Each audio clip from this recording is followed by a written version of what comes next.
শুভ সকাল বন্ধুরা, কেমন আছো? আশা করছি ভালো আছো। আমিও ভালো আছি। চলে এসেছি আবার একটা নতুন ভিডিও নিয়ে।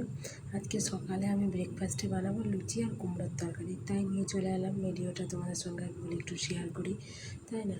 তাই ডেলি ভাবে কি ভিডিও দেবো, তাই একটু একটু ভিডিও তো করতেই হয় বলো তোমাদের জন্য। তাই এটা যখন করছি আমি বলি ভিডিওটাও করে নিই, তোমাদের সঙ্গেও শেয়ার করা যাবে। লুচিটা আগে ভেজে নিলাম। লুচিটা তোমার দাদাভাই কিন্তু অনেক হেল্প করেছিল, অর্ধেক ও ভেজেছে, হাফ আমি ভেজেছি। দিয়ে কুমড়োটা আগে ভেজে নিয়েছি তেলে। তারপরে এই যে তেলের মধ্যে গোটা জিরা আর পেঁয়াজ দিয়ে আলুটা আগে একটু কষে নেবো আর কি, নাহলে আলুর সঙ্গে কুমড়ো একসাথে দিলে না কুমড়োটা ঘাঁটা হয়ে যায় একবারে। তাই জন্যে আমি কুমড়োটা আগে থেকে ভেজে রেখে দিই। সকালবেলা তাড়াহুড়ো থাকে বলে আলুটা আর ভাজা হয় না। মেয়েকে স্কুলে পাঠাবো, তার টিফিন থাকে, তাকে খাওয়ানো থাকে, ঘরের কাজ থাকে, আমি আবার রেডি হয়ে জব করতে যাব, ডিউটিতে যাব। তাই জন্য তাড়াহুড়ো থাকে বলে অত আলুটা আলাদা আলাদা করে ভাজা হলো না। যে দেখো আলুটা এই যে দিয়ে নুন হলুদ দিয়ে একটু সিমেন্ট দিয়ে দিয়েছি। দেখো এখানে আলুটা সিদ্ধ হয়ে এসেছে, তাই জন্য ওর মধ্যে অল্প একটু জিরে গুঁড়ো আর লঙ্কা গুঁড়ো দিয়ে আমি ভালো করে কষিয়ে জল দিয়ে দিলাম।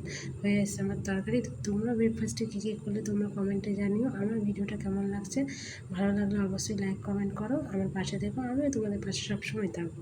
তো আজকের মতো টাটা। দেখো আমার হয়ে এসছে, দেখো জলটাও বেশ মরে এসছে, কুমড়ো আলুটাও সিদ্ধ হয়ে গেছে। এর মধ্যে আমি দুটো কাঁচা লঙ্কাও দিয়ে দিয়েছিলাম, কারণ কুমড়োটা তো খুব মিষ্টি মিষ্টি লাগে, তাই জন্য আলুটাও সিদ্ধ হয়ে গেছে। দেখো তো এই যে কমপ্লিট আমার লুচি কুমড়োর তরকারি। আগের দিনের পটল ভাজা ছিল, তাই দিয়ে আজকে ব্রেকফাস্ট করলাম। তো টাটা।